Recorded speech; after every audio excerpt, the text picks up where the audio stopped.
Sir আপনাকে না আমার বাবা একটা গান শুনাইতে বলছে। কি গান বল? স্যার গানটার নাম হচ্ছে উড়ি উড়ি গান। ও আচ্ছা, ঠিক আছে, বল শুনি কেমন। স্যার আপনি কি জানেন এই গানটা আপনি নিজেই বলতে পারবেন, আমাকে আর বলার দরকারই হবে না। আমি কিভাবে বলবো? আমি কি পারি নাকি গানটা? তুই না বলবি? আমার একটা বলদ স্টুডেন্ট কোথাকার। না স্যার আপনি পারবেন, এটাই সত্যি। দেখেন তাহলে আমি কিভাবে আপনাকে দিয়ে বলাই, দেখবেন? হ্যাঁ অবশ্যই দেখবো। নে শুরু কর। আচ্ছা ঠিক আছে, রেডি, 1 2 3। উড়ি উড়ি উড়ি উড়ি উড়ি উড়ি রে। দেখলেন তো স্যার কিভাবে উড়ি উড়ি গান করানো লাগে, আপনি নিজেই তো বললেন উড়ি উড়ি গানটা কেমন হলো। গানটা আপনি নিজেরই নিজে প্রশংসা করে, আমি তো বলতেছি জাস্ট ওয়াও হয়েছে স্যার।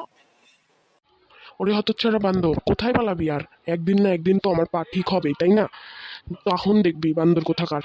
দাঁড়া এখানে দাঁড়া, আমি তো আমার পায়ের ব্যথায় উঠতেই পারছি না। তুই একই কাজ কর। স্যার আমাকে অত বোকা মনে করবেন না, আপনি কিন্তু আমাকে সহজে ধরতেই পারবেন না। আমি পড়ে যাচ্ছি রে। ওরে হতচ্ছাড়া, আমাকে একটু তোল রে। এই সর না, আমাকে একটু তাড়াতাড়ি তোল রে, আমি পড়ে যাচ্ছি তো। দাঁড়ান স্যার দাঁড়ান, একটু কোমরটা ব্যাথা করে বসে আছেন, বসেই থাকেন, আমি 1 মিনিট পর তুলবো, একটু সহ্য করেন। ওকে স্যার 1 মিনিট হয়ে গেছে, দাঁড়ান আমি আপনাকে দিয়ে তুলতেছি। ওরে বাবা রে বাবা, স্যার আপনার কি ওজন, দাঁড়ান তুলতেছি। এ কি রে, তুই এমন জোরে মেরেছিস? আমি তো কোমরটা সোজাই করতে পারছি না, আবার আমাকে বলিস আমি মোটা? বেয়াদব মেয়ে। দাঁড়া, আমি এই ব্যাকা কোমর নিয়েই তোকে লাথি মেরে উড়িয়ে দিচ্ছি, দাঁড়া তো হতচ্ছাড়া। আহ! স্যার আপনাকেই আমি তুললাম আর আপনি আমাকে লাথি মারছেন।